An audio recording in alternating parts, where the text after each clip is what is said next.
Indonesia adalah negara kepulauan terbesar di Asia dan merupakan salah satu dari 3 di dunia dengan kekayaan sumber daya alam terbesar selain Brazil dan Kolombia. Berdasarkan data IBSAP Indonesian Biodiversity Strategy and Action Plan, Indonesia memiliki 38.000 jenis tumbuhan, 55% endemik, 515 jenis hewan menyusui atau mamalia, 30% endemik, 515 jenis reptil, 30% endemik, 1.531 jenis burung, 20% endemik, dan 270 jenis amfibi, 40% endemik. Pada tahun 1854 sampai 1856, ahli zoologi dari Inggris bernama Alfred Russel Wallace melakukan perjalanan ke Kepulauan Indonesia yang bertujuan mengumpulkan spesimen dan mempelajari alam Indonesia. Wallace menemukan bahwa spesies yang ada di Pulau Kalimantan dan Sulawesi, serta Pulau Bali dan Lombok berbeda, meskipun pulau-pulau tersebut saling berdekatan.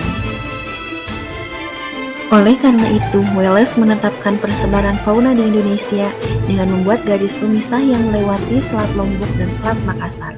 Garis pemisah dikenal garis Wallace. Tidak lama kemudian, seorang ilmuwan asal Jerman bernama Max Carl Wilhelm Weber juga melakukan observasi persebaran fauna di Indonesia.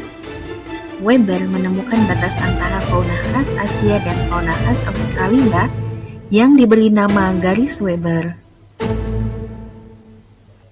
Selain garis Wallace dan Weber, seorang ahli geologi berkebangsaan Inggris, Richard Lydekker, juga mengusulkan suatu garis yang memisahkan wilayah Wallace dan Indonesia bagian timur. Garis tersebut dikenal sebagai garis Lydekker, dan wilayah antara garis Wallace dan garis Lydekker disebut sebagai Wallace.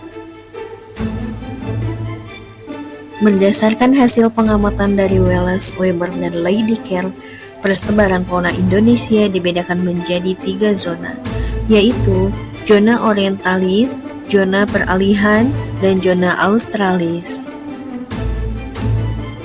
Zona orientalis atau zona asiatis merupakan fauna Indonesia yang memiliki kesamaan dengan jenis fauna di kawasan Asia.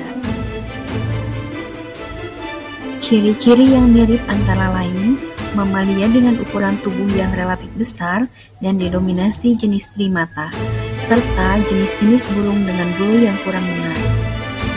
Wilayahnya meliputi Pulau Sumatera, Kalimantan, Jawa, dan Bali.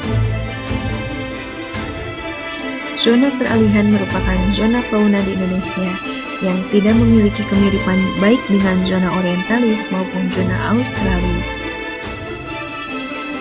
Fauna zona peralihan merupakan fauna khas Indonesia yang didominasi mamalia berukuran sedang dan burung berkicau dengan bulu yang kurang menarik. Wilayahnya meliputi Pulau Sulawesi, Lombok, Komodo, dan Nusa Tenggara. Zona australis merupakan zona yang memiliki fauna dengan ciri-ciri yang mirip dengan fauna australis. Fauna australis ini didominasi oleh mamalia berukuran kecil dan burung-burung dengan bulu yang indah. Wilayahnya meliputi Kepulauan Maluku dan Pulau Papua. Indonesia juga memiliki keanekaragaman flora yang tinggi dengan pola persebaran yang hampir sama dengan faunanya. Berdasarkan pembentukan daratan Indonesia dan hasil penelitian Wallace dan Weber, persebaran flora Indonesia dibagi menjadi 3 wilayah, yaitu flora dataran Sunda, dataran Sahul, dan dataran peralihan. Flora dataran Sunda Asiatis meliputi Pulau Jawa, Sumatera, Kalimantan, dan Bali. Jenis tumbuhan berhabitus pohon dari suku meranti-ranti. Flora dataran Sahul Australis meliputi Pulau Papua dan pulau-pulau kecil di sekitarnya. jenis tumbuhan yang berhabitus pohon dari suku konifer dan jambu-jambuan. Terakhir ada flora daerah peralihan meliputi Pulau Sulawesi, Maluku, dan Nusa Tenggara. Jenis tumbuhan berhabitus pohon dari suku tumbuhan berbunga.